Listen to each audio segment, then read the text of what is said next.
welcome to How Computers Work. Today's episode is about memory and registers.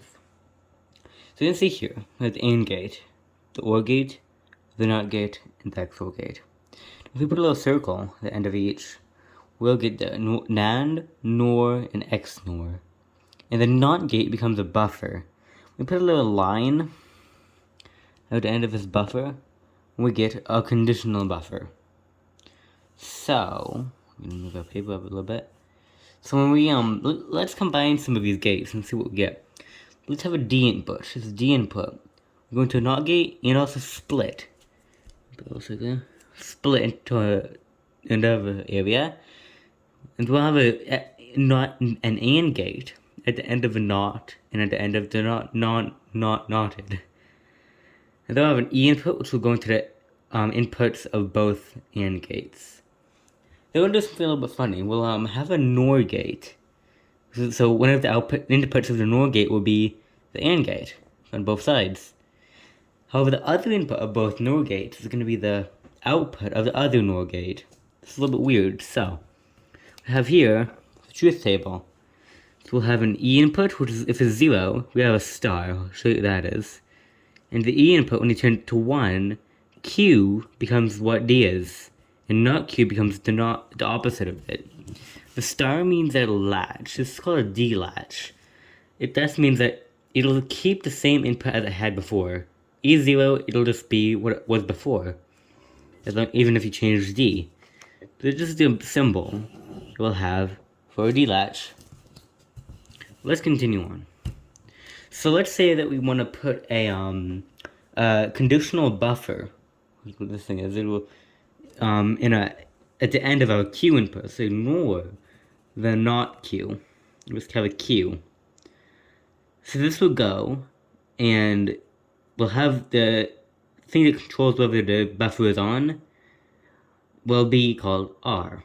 This will be for read. We'll rename or enable to W for write. So we have read and write. So then we'll have, this is called a register. A register stores a value. You can stack them to make 8-bit and 4-bit and 16, 32, and 64-bit registers. So then we'll have a D, a Q, a read, and a write. You can do with these registers, we can make what's called RAM, or random access memory.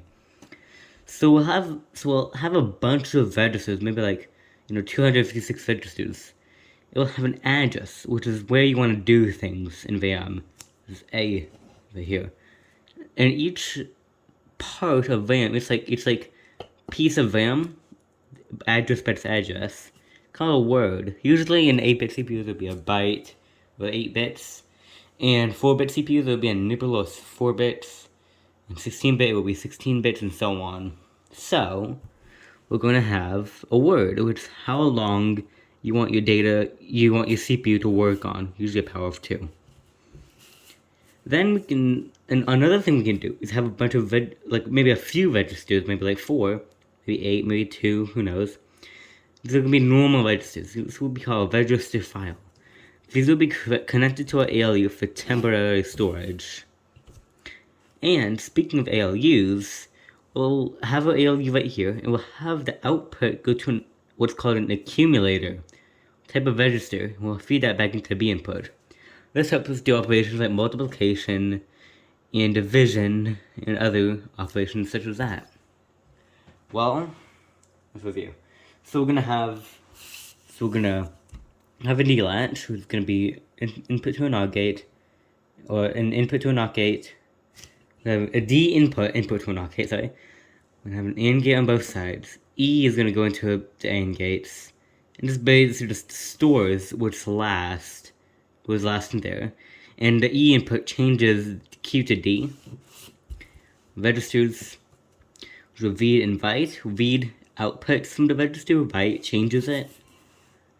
We have RAM, which has words, which will write the address. Or we have a write and read. Our address would be where we want to write or read. And each address corresponds to a word. A register file, and the accumulator allows us to do multiple repeated operations in our ALU. Thank you.